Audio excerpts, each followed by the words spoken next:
तो प्यारे बच्चों, कक्षा 10 के विज्ञान विषय में पहला अध्याय रासायनिक अभिक्रियाएं एवं समीकरण, इस पर पिछला 2 सेशन चला था। उसमें हमने लगभग पूरा टॉपिक उसमें कवर किया था।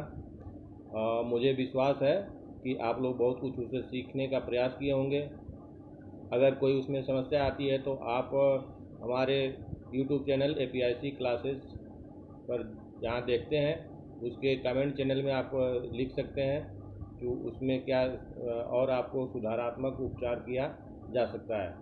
आज के इस सेशन में हम उस चैप्टर के जो अभ्यास हैं, उस अभ्यास में जो प्रश्न हैं उस पर चर्चा करते हैं और उससे बहुत सारा चीज़ पीछे का उस चैप्टर का रिवाइज होगा।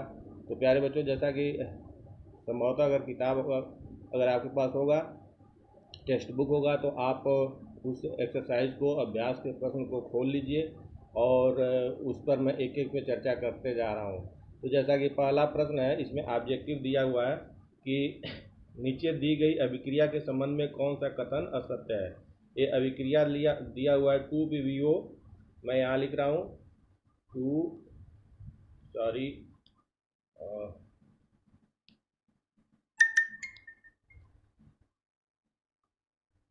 2PbO plus C equal to 2Pb plus CO2। और ये अभिक्रिया दिया हुआ है, इसमें पूछा गया है कि कौन सा कथन असत्य है। पहला कथन है शीशा अपचयित हो रहा है। अपचयित हो रहा है यानी अपचयन हो रहा है कि नहीं। दूसरा, कार्बन डाइऑक्साइड उपचयित हो रहा है। उपचयित मतलब ऑक्सीकरण, जैसा कि पिछले टॉपिक में पढ़ा ऑक्सीकरण और अपचयन की क्रिया। तो जो ऑक्सीकरण की क्रिया है वही उपचयन की भी क्रिया है, उसी को उपचयन की क्रिया बोलते हैं। तीसरा स्टेटमेंट है कार्बन उपचयित हो रहा है और चौथा स्टेटमेंट है लेड ऑक्साइड अपचयित हो रहा है। तो इसमें असत्य कौन है ये देखना है। तो पहला जैसा ऑप्शन है शीशा अपचयित हो रहा है। अपचयन की प्रक्रिया में हमने क्या पढ़ा था कि जब किसी तत्व से ऑक्सीजन निकलता है तो उस प्रक्रिया को हम अपचयन की क्रिया कहते हैं। तो जैसे कह रहा है शीशा अपचयित हो रहा है Pb, तो Pb में ऐसा कुछ हो नहीं रहा है क्योंकि PbO से ऑक्सीजन निकल रहा है, तो ये अपचयन की क्रिया हो सकती है, यानी लेड ऑक्साइड का अपचयन हो रहा है। तो पहला स्टेटमेंट गलत है। दूसरा स्टेटमेंट है कार्बन डाइऑक्साइड उपचयित हो रहा है, यानी कार्बन डाइऑक्साइड से ऑक्सीजन जुड़ रहा है। तो ऐसा है नहीं, कार्बन के साथ ऑक्सीजन जुड़ रहा है, तो कार्बन का उपचयन हो रहा है यानी ऑक्सीकरण हो रहा है। तो दोनों ऊपर के स्टेटमेंट गलत है। दूसरा जो प्रश्न है Fe2O3 plus 2Al, Fe2O3 plus 2Al equal to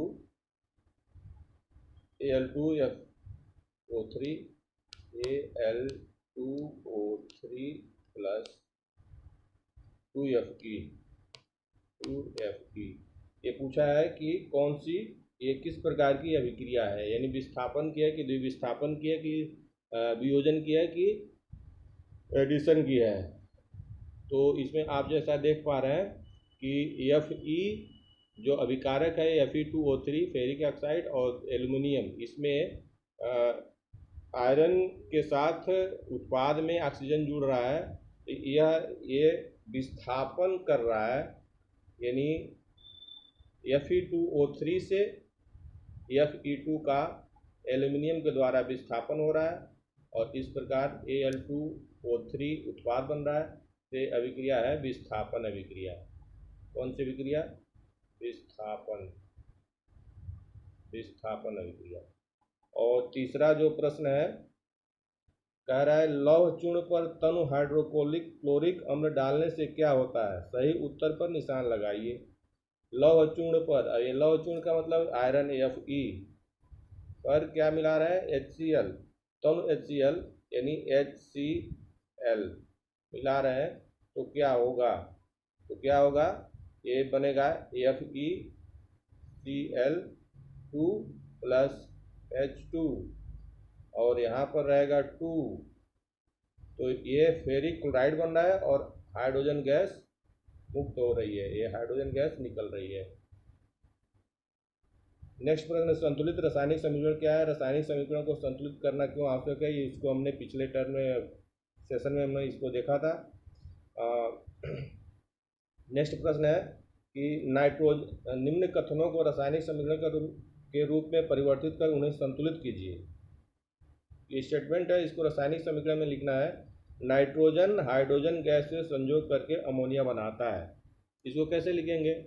nitrogen, तो नाइट्रोजन को जैसा कि हम जानते हैं कि N2 लिखते हैं और किसके साथ अभिक्रिया कर रहा है? हाइड्रोजन गैस से संयोग करके H2 से संयोग करके क्या बना रहा है? अमोनिया बनाता है NH3। ये आपको मालूम होना चाहिए कि नाइट्रोजन का प्रतीक क्या होता है, हाइड्रोजन का प्रतीक क्या होता है और अमोनिया का प्रतीक क्या होता है। अब इसमें ये आपका समीकरण है, इसको कंकाली समीकरण आप बोलते थे।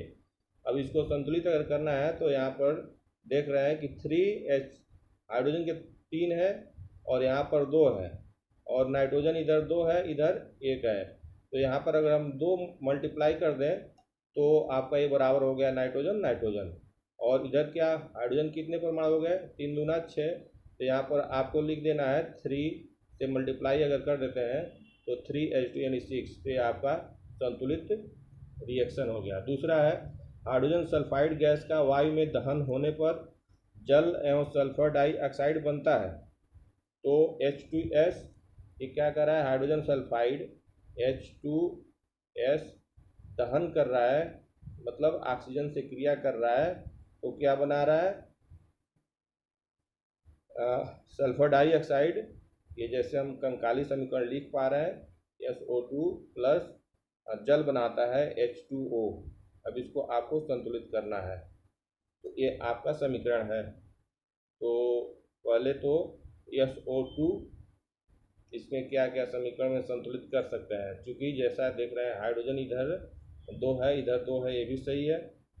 और इसको अगर हमको संतुलित करना है तो अगर हम यहाँ पर ऑक्सीजन देखते हैं 2 और एक 3 ऑक्सीजन इधर है, तो 3 इधर है, तो अगर हम यहाँ 2 से मल्टीप्लाई करते हैं तो 2 दूना 4 हो गया, तो 4 इधर हो गया, तो 2 से यहाँ पर हमको मल्टीप्लाई करना पड़ेगा, तो 2 ऑक्सीजन इधर हो गया, 4 ऑक्सीजन इधर, 4 ऑक्सीजन इधर। अब यहाँ पर हाइड्रोजन 2 दूना 4 है, तो यहाँ पर 2 से हमको मल्टीप्लाई करना पड़ेगा। 2 से मल्टीप्लाई करते हैं तो सल्फर की परमाणु की संख्या बढ़ जाती है, तो क्या हो गया? 2SO2। अब फिर ऑक्सीजन इसमें फिर बदल गया, तो ऑक्सीजन बदल गया तो इसमें हमको क्या करना पड़ेगा? यहाँ पर 3 से मल्टीप्लाई करना पड़ेगा, 2 के जगह पर 3O2। तो आपका रिएक्शन हो गया 2H2S plus 3O2 equal to 2SO2 plus 2H2O। ये आपका संतुलित समीकरण है। नेक्स्ट, एल्युमिनियम सल्फेट के साथ अभिक्रिया कर बेरियम क्लोराइड एल्युमिनियम क्लोराइड एवं बेरियम सल्फेट का अवक्षेप देता है। अवक्षेपण की क्रिया है, इसमें आपको लिखना पड़ेगा कि क्या क्या यौगिक है।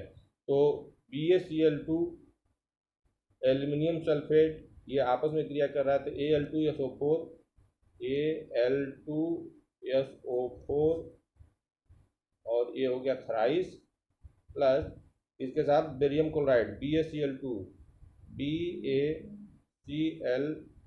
इक्वल टू 2AlCl3 हो जाएगा आपका 2AlCl3 और ये 3 है, और क्या बनेगा? BaSO4 बनेगा, BaSO4 बनेगा। और इसको आपको संतुलित करना है तो आप देख सकते हैं कि किस प्रकार परमाणु की संख्या में भिन्नता है, इसकी वजह से हमको क्या क्या करना पड़ेगा। तो Al2SO4 थ्राइस ठीक है, Ba ठीक है, क्लोरीन 3 दूना 6 है, तो यहाँ पर हमको कर देना पड़ेगा 3, तो 3 BaCl2 हो गया और 2 इधर AlCl3 इधर हो जाएगा, B3 यहाँ पर 3 BaSO4 होगा। तो ये संतुलित आपका रासायनिक समीकरण है। तो इस तरीके से आप कर सकते हैं। नेक्स्ट प्रश्न है, क्वेश्चन है, निम्न रासायनिक समीकरण को संतुलित कीजिए। तो संतुलित करना है इसको, आप संतुलित कर सकते हैं। दिया हुआ है HNO3 plus CaOH twice, HNO3 plus CaOH twice equal to CaNO3 twice CaNO3 twice, इसको संतुलित करना है। प्लस H2O भी दिया है, प्लस H2O। अब इसमें आप देख पा रहे हैं सॉरी, क्या संतुलित करना है आपको। CA दोनों तरफ एक एक है, सही है, कोई दिक्कत नहीं है। NO3 ट्वाइस, दो इधर है, इधर पर एक है, तो यहाँ पर हमको क्या मल्टीप्लाई करना पड़ेगा, 2 से मल्टीप्लाई कर देंगे तो ये हमारा हो गया। और बाकी Ca, तो फिर यहाँ पर हाइड्रोजन 2 है, तो 2 इधर और 2 इधर, तो यहाँ पर हमको 2 से मल्टीप्लाई कर देना पड़ेगा, 2 से, सॉरी यहाँ पर प्लस है तो 2 का रिएक्शन हो गया। दोबारा देखिए, 2HNO3 plus CaOH twice equal to CaNO3 twice plus 2H2O, ये आपका समीकरण संतुलित हो गया। फिर एक और समीकरण आपको दिया हुआ है, NaOH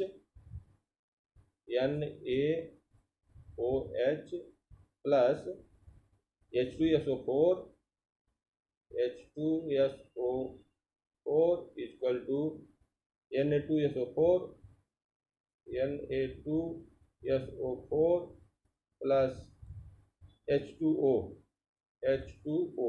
इसको संतुलित करना है आपको। इसमें आप देख पाएंगे क्या है, Na2 तो सीधे सीधे दिख रहा है, हीट एंड ट्रायल मेथड, तो Na2 तो यहाँ पर 2 है, तो यहाँ पर हमको करना पड़ेगा 2 से मल्टीप्लाई कर दिया, फिर क्या हो गया, SO4 4 1 5, और इधर कितना है, 4 2 6, तो इसमें आपको 2 से इधर कर दिए, तो यहाँ पर 2H2O से मल्टीप्लाई कर दीजिए, और लगभग हमारा समीकरण संतुलित हो गया, लगभग क्या, सही संतुलित हो गया। तो इस तरीके से आप समीकरण हीट एंड ट्रायल मेथड से संतुलित कर सकते हैं। नेक्स्ट जो प्रश्न है, इसमें और 2 प्रश्न है, उसको आप प्रयास करेंगे इसी तरीके से।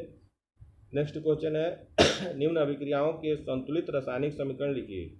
तो ये दिया हुआ स्टेटमेंट, इसको समीकरण को संतुलित करके लिखना है।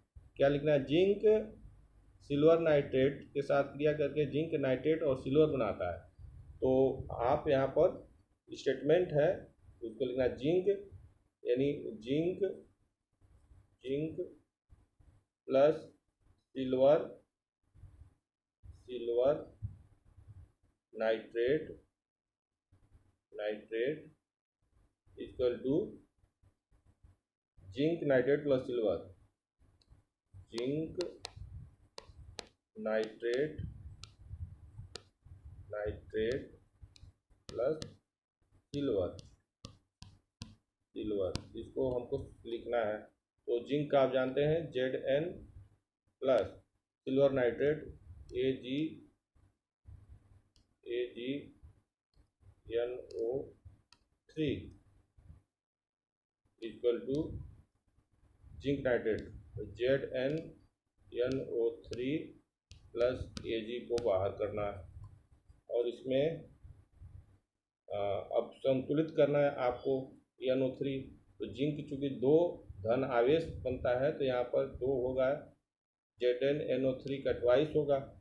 अब AgNO3, अब यहाँ पर आपको 2 से मल्टीप्लाई करना पड़ेगा, यहाँ 2 से मल्टीप्लाई करना पड़ेगा, तो यहाँ भी 2 से मल्टीप्लाई करना पड़ेगा। ये आपका समीकरण संतुलित हो गया। क्या, Zn plus 2 AgNO3 equal to ZnNO3 twice plus 2 Ag, ये आपका समीकरण संतुलित है। इसी तरीके से कैल्शियम हाइड्रोक्साइड और कार्बन डाइऑक्साइड, यानी अब इसको कैसे लिखेंगे, कैल्शियम हाइड्रोक्साइड CaOH ट्वाइस, यहाँ पर मैं लिख रहा हूँ CaOH ट्वाइस, और किसके साथ क्रिया कर रहा है, कार्बन डाइऑक्साइड CO2 के साथ, और क्या बना रहा है, calcium carbonate CaCO3 plus H2O जल। अब इसको समीकरण को बनाना है, तो ये तो बन ही गया लगभग। अच्छा सॉरी, मैं जैसे लिखते चला गया, कैल्शियम हाइड्रोक्साइड CO2, और ये इसी को संतुलित करना है, लगभग संतुलित ही है। और नेक्स्ट इस तरीके से प्रश्न आप कर सकते हैं। अगला जो प्रश्न है, निम्न अभिक्रियाओं के संतुलित रासायनिक समीकरण लिखिए और प्रत्येक अभिक्रिया का प्रकार बताइए। ये कह रहा है कि उनके संतुलित समीकरण लिखना है और सबके प्रकार बताना है। तो क्या है क्या इसमें, पहला है पोटेशियम ब्रोमाइड KBr, तो आप यहाँ लिख सकते हैं KBr barium iodide plus BaI2, इसके साथ क्रिया कर रहा है, पोटेशियम आयोडाइड बनाता है, KI बना रहा है, प्लस Ba बेरियम ब्रोमाइड बना रहा है, तो प्लस BaBr। इसमें क्या करना है, संतुलित करना है और इसके प्रकार बताना है। तो इसमें आप देख पा रहे हैं संतुलित KBr BaI2, तो यहाँ पर चूँकि BaI2 है तो यहाँ पर क्या हो जाएगा, 2KI हो जाएगा, तो यहाँ पर 2KBr हो जाएगा, तो यहाँ पर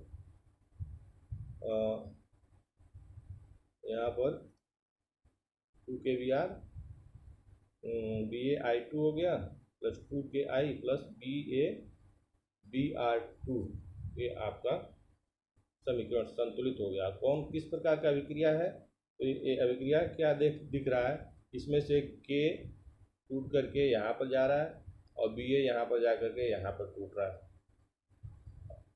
यह I इसके साथ जुड़ रहा है, यह Br इसके साथ जुड़ रहा है, यानी यह अभिक्रिया है द्विविस्थापन अभिक्रिया।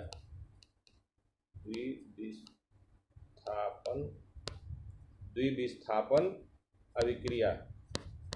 तो प्यारे बच्चों, इसी तरीके से जिंक कार्बोनेट ZnCO3, ये क्या कर रहा है, इससे बन रहा है zinc oxide ZnO plus carbon dioxide CO2, तो कार्बन डाइऑक्साइड बन गया ZnCO3 plus ZnO equal to CO। तो यहाँ आप देख पा रहे हैं कि एक पदार्थ दो पदार्थों में, दो यौगिकों में टूट रहा है, तो क्या है, वियोजन अभिक्रिया। कौन सी अभिक्रिया, वियोजन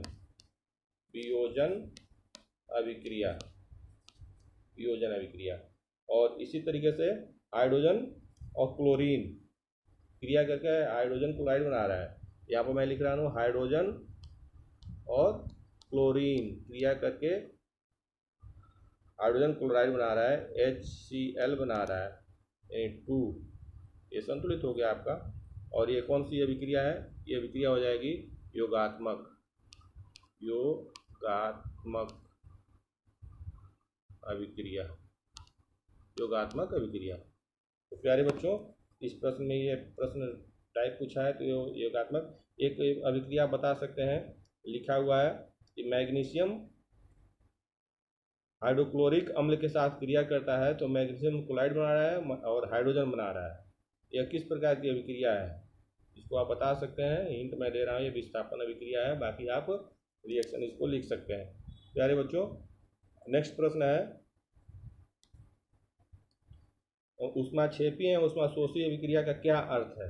ऊष्माक्षेपी और ऊष्माशोषी, जैसा आप पिछले लेक्चर में आप देख चुके हैं सेशन में, ऊष्माशोषी और ऊष्माक्षेपी अभिक्रिया। ऊष्माक्षेपी मतलब जिस अभिक्रिया से अभिक्रिया के दौरान ऊष्मा का उत्सर्जन होता है, निकलता है, वह ऊष्माक्षेपी अभिक्रिया है। और जिस अभिक्रिया के दौरान ऊष्मा का अवशोषण होता है, ऊष्माशोषी अभिक्रिया है। तो जिसमें हमने बताया था कि अगर मीथेन को ऑक्सीजन के साथ क्रिया करके यानी जलाते हैं तो कार्बन डाइऑक्साइड, पानी और ऊष्मा बनती है, तो ये ऊष्माक्षेपी अभिक्रिया है। ऊष्माशोषी अभिक्रिया आप सिल्वर क्लोराइड को, जैसा मैं यहाँ लिख रहा हूँ, 2AgCl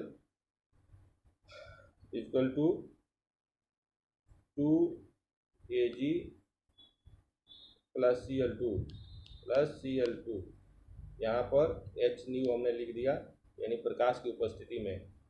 और ये अभिक्रिया हो रही है, यानी प्रकाश की आवश्यकता पड़ रही है, ऊर्जा की आवश्यकता पड़ी है। तो ये कौन सी अभिक्रिया? ऊष्माशोषी अभिक्रिया। सॉरी। एक प्रश्न नेक्स्ट है कि श्वसन को ऊष्माक्षेपी अभिक्रिया क्यों कहते हैं, वर्णन कीजिए। श्वसन की क्रिया, तो जैसा आप जानते हैं श्वसन की क्रिया में क्या होता है, ग्लूकोज ऑक्सीजन के साथ क्रिया करके कार्बन डाइऑक्साइड, पानी और ऊर्जा बनाता है। तो ये हम अभिक्रिया का लिखते हैं, तो यहाँ पर ये होगा आपके सामने C6H12O6, और किसके साथ क्रिया कर रहा है, ऑक्सीजन के साथ, यानी जल रहा है। 6O2 क्या बना रहा है, 6CO2 plus 6H2O plus 6H2O plus ऊर्जा बना रहा है, डेल्टा ई हम बना रहा है, एनर्जी। तो इस अभिक्रिया में क्या हो रहा है, ऊर्जा निकल रही है, और यहाँ पर क्या हो रहा है, ग्लूकोज ऑक्सीजन के साथ क्रिया करके यानी जल रहा है और कार्बन डाइऑक्साइड बना रहा है, पानी बना रहा है और ऊर्जा उत्सर्जित हो रही है। इसलिए श्वसन की क्रिया में को हम ऊष्माक्षेपी अभिक्रिया कहते हैं।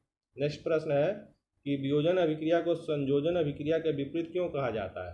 आप बहुत सरलता से जान सकते हैं कि वियोजन अभिक्रिया में क्या होता है, जब एक पदार्थ अभिक्रिया के पश्चात दो से अधिक उत्पाद में टूटता है तो वह अभिक्रिया वियोजन अभिक्रिया कहलाती है। संयोजन अभिक्रिया में क्या है, एडिशन रिएक्शन में क्या है कि दो या दो से अधिक पदार्थ मिल करके जब एक पदार्थ का निर्माण करते हैं तो यह अभिक्रिया संयोजन अभिक्रिया कहलाती है, योगात्मक अभिक्रिया कहलाती है, एडिशन रिएक्शन कहलाती है। इसलिए दोनों एक दूसरे के विपरीत हैं। नेक्स्ट प्रश्न है, उन वियोजन अभिक्रियाओं के एक एक समीकरण लिखिए जिसमें ऊष्मा, प्रकाश एवं विद्युत के रूप में ऊर्जा प्रदान की जाती है। ये आप आसानी से लिख सकते हैं। ऊष्मा यानी ऊष्माक्षेपी अभिक्रिया, ऊष्माशोषी अभिक्रिया या वियोजन अभिक्रिया। वियोजन अभिक्रिया के 3 प्रकार हमने बताया था, वैद्युत वियोजन, ऊष्मीय वियोजन और प्रकाशीय वियोजन। नेक्स्ट प्रश्न है, विस्थापन और द्विविस्थापन अभिक्रिया में क्या अंतर है, इन अभिक्रियाओं के समीकरण लिखिए। तो विस्थापन में तो एक कोई ज़्यादा सक्रिय तत्व किसी तत्व के उस यौगिक से, विलयन से जो उससे कम सक्रिय है उससे विस्थापित कर देता है, यह विस्थापन अभिक्रिया है। द्विविस्थापन में दोनों यौगिकों के जो आयन होते हैं वह एक दूसरे से इंटरचेंज करते हैं, एक दूसरे से म्यूचुअल ट्रांसफ़र करते हैं और इस प्रकार एक दूसरे का स्थान ग्रहण करते हैं, यह द्विविस्थापन अभिक्रिया होती है। इसको आप पहले से इसको हमने बताया है। नेक्स्ट प्रश्न है, सिल्वर के शोधन में सिल्वर नाइट्रेट के विलयन में से सिल्वर प्राप्त करने के लिए कॉपर धातु द्वारा विस्थापन किया जाता है।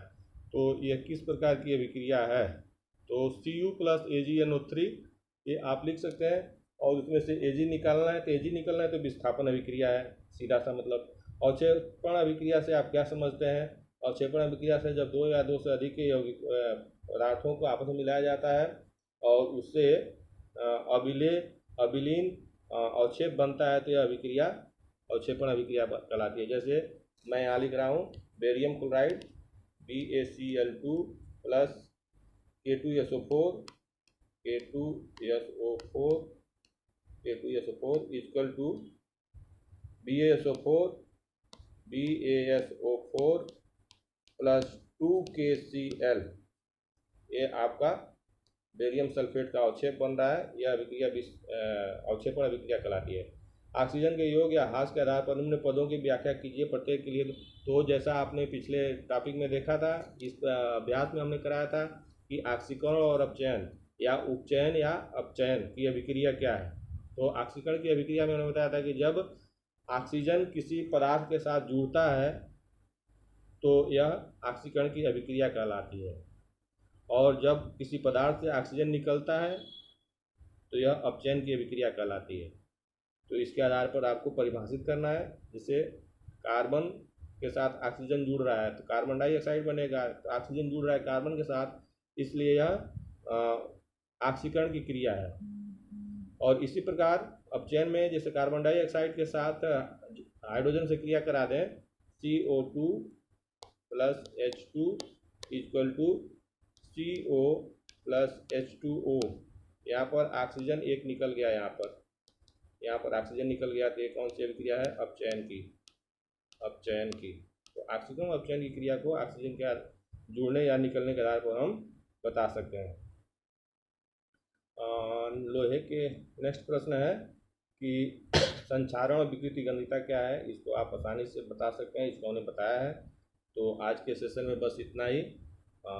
वीडियो बहुत लंबा हो जाता है जिससे दिक्कत होती है, इसलिए फिर अगले सेशन में हम मिलते हैं नए चैप्टर के साथ। तब तक के लिए आपको शुभकामनाएं। धन्यवाद।